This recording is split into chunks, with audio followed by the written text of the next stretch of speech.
गौतम बुद्ध के अनुसार कुछ ऐसी बातें होती हैं जिन्हें छुपाकर रखने में ही भलाई है। यदि आप इन बातों को लोगों को बताएंगे तो पछताएंगे और अपमान भी झेलना पड़ेगा। यह भी हो सकता है कि आप किसी भारी मुसीबत में फंस जाएं। आओ जानते हैं कि वे कौन सी ऐसी खास 8 बातें हैं जिन्हें कभी भी किसी को नहीं बताना चाहिए। नंबर 1, दांपत्य जीवन की बातें। अपने दांपत्य जीवन और घर परिवार की बातें हमेशा गोपनीय रखना चाहिए। यदि आप किसी मित्र, परिचित या रिश्तेदार को यह बातें बताते हैं तो इससे घर के सदस्यों में आपसी मनमुटाव और अविश्वास की भावना बढ़ती है और परिवार का विखंडन होता है। साथ ही आपके घर का राजा धीरे धीरे सार्वजनिक हो जाता है। घर की बातें बताने से दूसरों की सहानुभूति हासिल करने के लिए आप कुछ समय के लिए जरूर राहत महसूस कर सकते हैं, लेकिन इससे आपकी कमजोरी ही प्रदर्शित होती है। 2, अपमान, धोखाधड़ी। यदि सार्वजनिक रूप से या व्यक्तिगत रूप से आपका किसी ने अपमान किया है तो उसका जमकर प्रतिकार करें।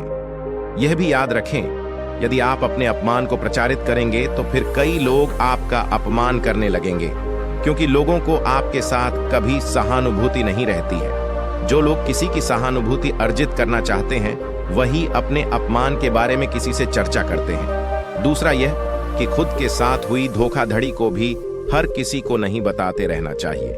जिसके पास इसका समाधान हो उसे ही बताएं, वरना आप हंसी का पात्र बनेंगे और सभी आपको उलाहना भी देंगे।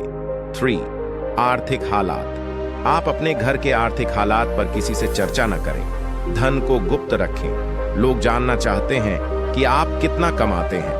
यदि आप सीधे सीधे नहीं बताएंगे तो ये लोग दूसरे तरीके से पूछताछ करके अनुमान लगा लेंगे। हालांकि आप अपने धन को जितना हो सके गोपनीय रखेंगे तो आपके लिए ही अच्छा होगा। इसलिए नहीं कि लोग कर्ज मांग लेंगे और फिर लौटाएंगे, नहीं, इसके और भी कई कारण हैं। धन को अपने मित्र, परिचित या रिश्तेदारों से गोपनीय ही रखने की सलाह दी जाती रही है। 4, गुरु मंत्र, साधना और तप।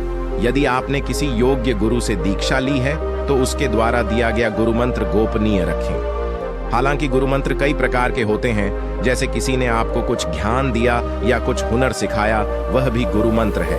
इसके अलावा यदि आप किसी भी प्रकार की साधना, तप या ध्यान कर रहे हैं तो उसे भी गोपनीय रखें, अन्यथा वह निष्फल हो जाएगी। इस संबंध में गोपनीयता से ही लाभ मिलता है। दोस्तों, इस पार्ट में 4 ही बात बताई गई है, बाकी की 4 बातें हम दूसरे पार्ट में लाएंगे। दोस्तों, अगर आपको हमारी ये वीडियो अच्छी लगी तो वीडियो को लाइक करें और चैनल को सब्सक्राइब कर लेना, और अगर आपका कोई भी सवाल हो तो हमें कमेंट करें। धन्यवाद दोस्तों, फिर मिलेंगे पार्ट 2 में बहुत जल्दी।